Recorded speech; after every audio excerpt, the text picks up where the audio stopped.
Where do we go next? Bridge. Gate. Big red L. We made it over the bridge. So next we go to the gate. The gate. Do you see the gate? Where? Yeah, there's the gate. Let's go.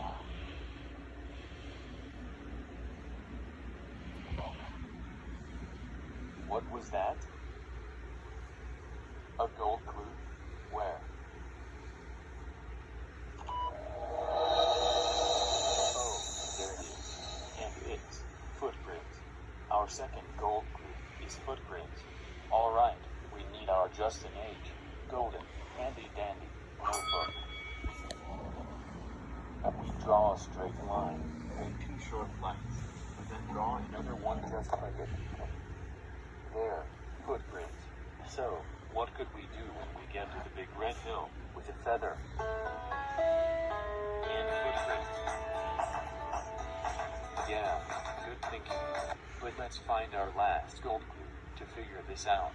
Come on, let's get to the gate.